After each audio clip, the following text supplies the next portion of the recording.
అనేక దేవదూతలు కూడా దేవుని ఆరాధన చేస్తూ ఉన్నారు.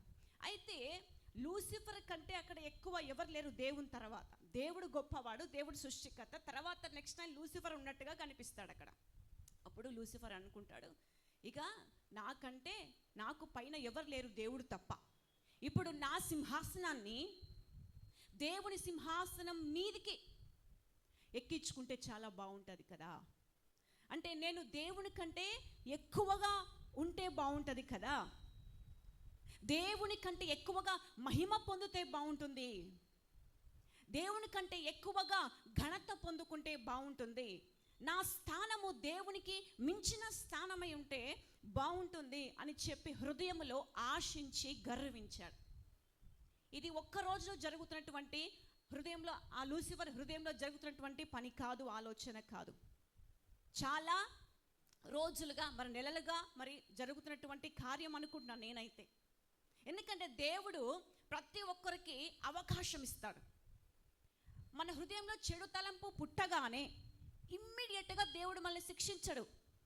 మన హృదయంలో ఒక దురాలోచన కలగగానే, మన హృదయంలో ఒక గర్వపు మరి అహంకారపు చూపు రాగానే వెనువెంటనే దేవుడు మనల్ని శిక్షించడు, మన దగ్గర నుంచి వెళ్ళిపోడు. అయితే దేవుడు మనకి అవకాశం ఇస్తూ వస్తున్నాడు.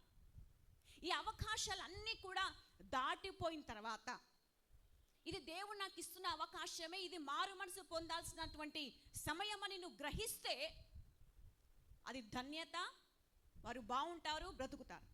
ఇక లేదు, దేవుడు ఎన్ని అవకాశాలు ఇచ్చినా, ఎంత సమయం ఇచ్చినా, నీ ఆయుష్ను పొడిగిచ్చినా, ఇక మారుతాడు, ఇకనైనా తెలుసుకుంటాడు, ఇకనైనా గ్రహిస్తాడు అని చెప్పి దేవుడు అవకాశాలు ఇచ్చుకుంటూ పోతే, దాన్ని తృణీకరిస్తే ఆ వ్యక్తి యొక్క జీవితం నరకానికి. హల్లెలూయా. ఇప్పుడు లూసిఫర్ యొక్క జీవితంలో కూడా అంతే జరుగుతుంది. దేవునికి తెలియదా ఒక గర్వపు ఆలోచన వచ్చినప్పుడు హృదయంలో? ఆయన సృష్టికర్త లూసిఫర్ అనే దేవుడు సృష్టించాడు. హల్లెలూయా.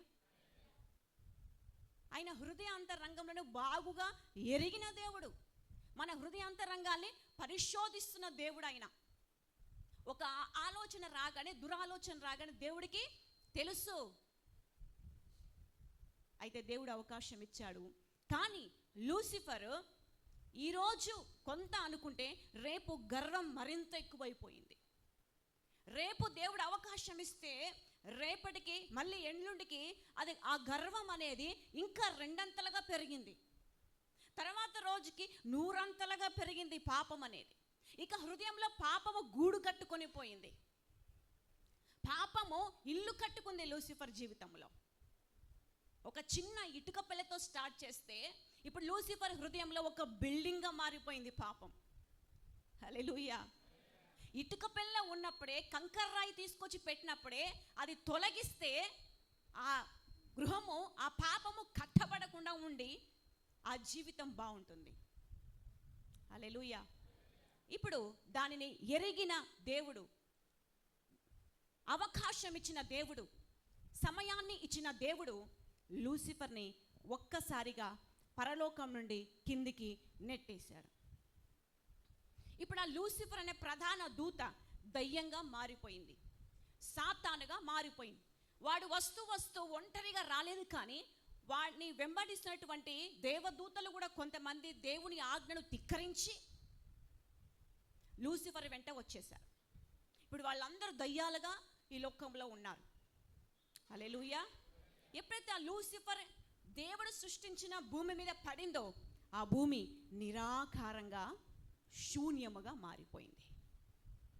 అందుకే మొదటి వచనానికి రెండవ వచనానికి తేడా. ఇప్పుడు దేవుడు మాట్లాడుతున్నటువంటి మాట, దేవుడు భూమిని ఎందుకు సృష్టించాడంట? అది నిరాకారంగా ఉండటానికి సృష్టించలేదు, ఆకారం లేనిదిగా ఉండటానికి దేవుడు దాన్ని సృష్టించలేదు, దాన్ని శూన్యముగా ఉంచడానికి దేవుడు భూమి ఆకాశమును సృష్టించలేదు.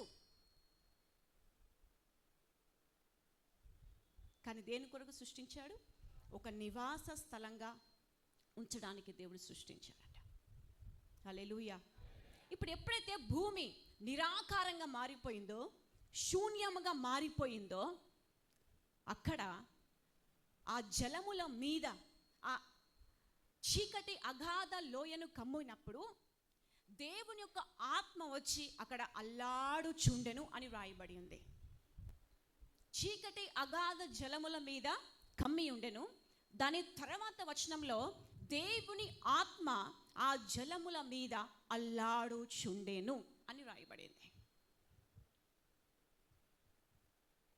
ఎప్పుడు దేవుని ఆత్మ వచ్చాడు? ఎప్పుడైతే ఆ జలం మీద చీకటి కమ్మిందో అక్కడికి పరిశుద్ధాత్మ దేవుడు వచ్చాడు.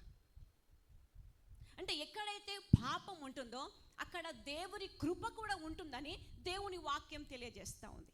ఎక్కడైతే విరిగి నలిగిన హృదయం ఉంటుందో, ఎక్కడైతే మరి కన్నీళ్లతో నింపబడిన హృదయము, కన్నీరు ఉంటుందో, ఏ కుటుంబంలో అయితే, ఏ హృదయం అయితే బాధ వేదనలతో కుమిలిపోయి, నష్టపోయి, విరిగిపోయి, నలిగిపోయి, మోసపోయి, కృంగిపోయిన స్థితిలో ఉంటారో వారిని పరిశుద్ధాత్మ దేవుడు చూస్తున్నాడు.